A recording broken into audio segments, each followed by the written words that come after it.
we're doing a video that's a little bit different. Ooh, dark. So we're going to see Aquaman, and we are going to film, we're gonna vlog our experience, and then right afterwards, we're gonna talk about it.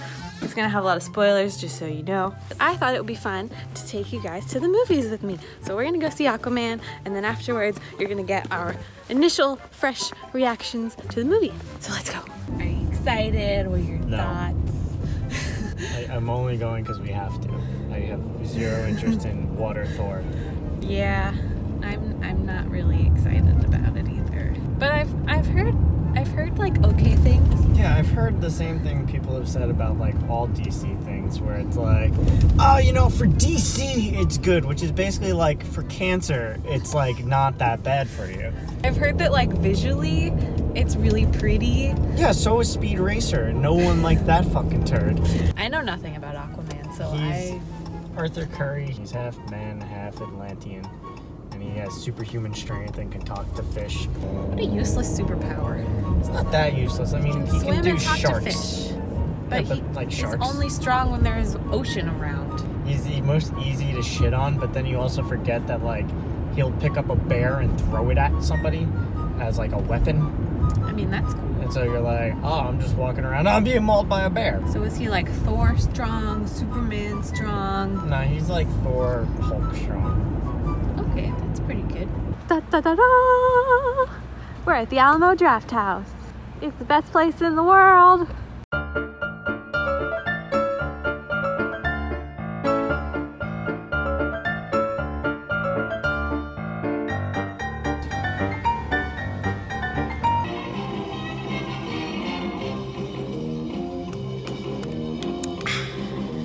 Three hours later. We just saw Aquaman, and we have things to say. Don't you need a light? I do, thank you. I feel like that was probably about as exciting as like Thor 2. It was better than Thor 2. It was like Thor 1. No, Thor 1 was better. I still hold my rating of a 3.5, a 3, because it was a passing grade. The first act, I felt like the fucking dialogue was written by like a 15-year-old who didn't know how to write. Yeah, the dialogue. The writing was just not. I've seen worse. Listen, like the second, I want to say once they got to the Sahara, the writing Sahara was made good. sense then on. I was like, okay, this is written by an adult. Not like every 5 minutes it was like, bro, cool, yeah. And there were like weird like attempts at jokes that weren't fucking funny, fell. and I was like, The music choices, like, did when you they notice played, there was like Africa, Stranger Things at one point? Like I heard the yeah, and they played like an Africa cover when they were in the Sahara, and it's like, freaking use Africa by Toto, use Africa by Toto. There was one part where they were, I think, like in the lighthouse or some shit like that. The music choice sounded like a kid's cartoon. It was like ding ding ding ding ding ding ding. And I'm like, what the fuck is this? I'm like, am I watching Barney and Friends? I feel like there did not need to be Black Manta. That's his name. Yeah, Black Manta. Listen, and, Black Manta though is no. the Let me tits. finish my sentence. I would have preferred it to be just him and not the brother. But you needed the brother. You needed that story. Or at least save Black Manta for like, I don't know. It was like there were two villains and it was too much. It all depends on where they wanted to put the full series at the end of this. I just feel like they should have saved him for the next movie. I mean, they technically did with the fucking yeah, but he was post-credit like scene. in it enough to be like, he wasn't necessary to anything. No, every agree. scene with him was like, I don't need this. I also like, felt every scene with the Montoya, news. you kill my father, prepare to die. The scene with Manta where he was like making his suit felt very weird. Very weird. Right? I'm so glad you pointed that out. I was going to say that. It wasn't needed. It was like, why do I need this weird montage of him making his suit? You never get a villain montage. This was the first villain montage. It's like... It was like Iron Man making his Iron Man suit. I was like, wait, why is this in the movie? It's like, he's not Tony Stark. There's no need for this, like, I'm the villain. Some of the choices they made in the movie overall, like, when his brother puts on, like, the metal, like, armor helmet, yet it moves like Deadpool.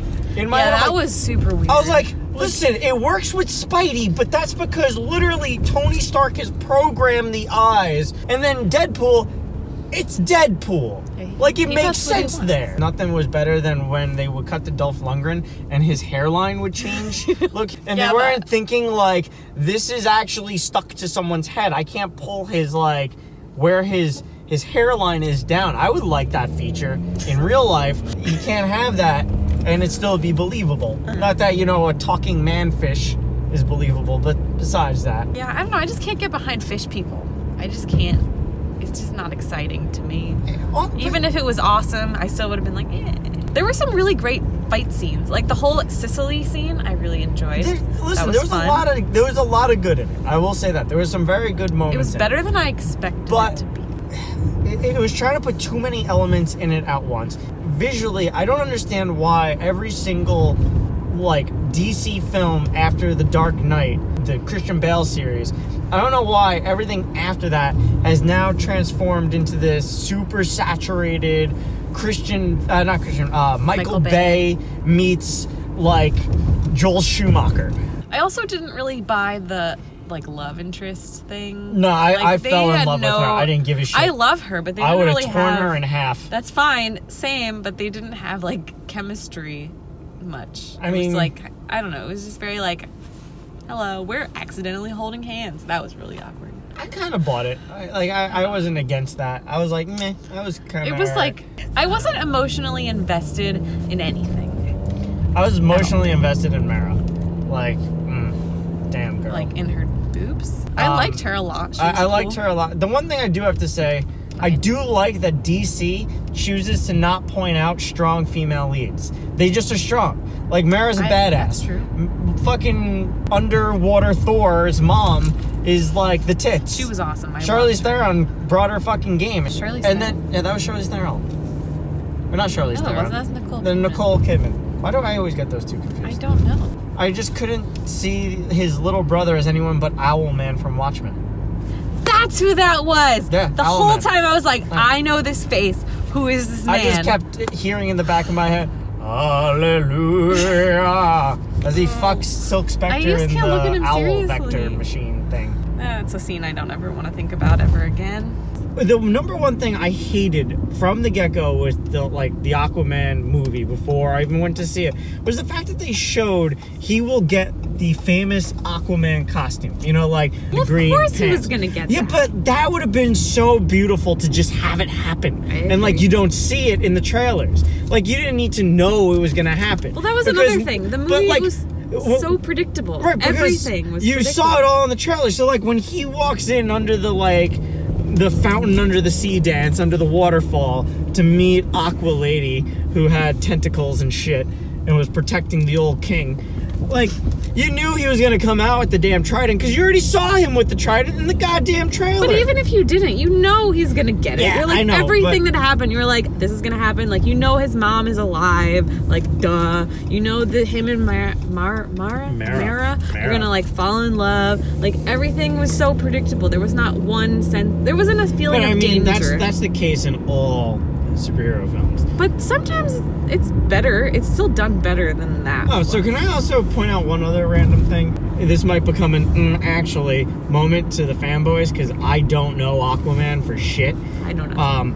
But wasn't it weird that, like, all the other knives that Black Manta tried to stab him with didn't go through him? He gets the Atlantean swords, they go through him, makes sense, fine. But his grandfather's, like, dagger goes into him. And I was like, time out. Oh, yeah. Is the dagger Atlantean metal then? Is that what that is? Like, no, he said he got it in, like, the Navy. He got it in the Navy, but, like, that, like, doesn't make sense because he tried to stab him with modern grade metal before, and he was like, bruh, I'm basically Superman. Right. There was a lot of editing that could have been done. Like, this movie was very long. It started at 9. It's now midnight. I mean, we left about 20 minutes ago. But what's your rating? My rating? I think I don't know. I'm like 2.5, 3. See, I told you it was a 3. I have to think on it. You're going to say 3. Maybe. 3. She's too nice. We'll see. Say your cheesy shit. I'm out of here. Okay. So I hope you guys enjoyed this video. This is the first time I've done something like this. So let me know in the comments if you like this concept, this format for a video. It's a little bit weird. I don't know, I thought it would be fun. I think it was kind of fun. So let me know if you want to come back to the theater with me and do this again. And let me know what you guys thought of Aquaman. Thanks for watching. Bye.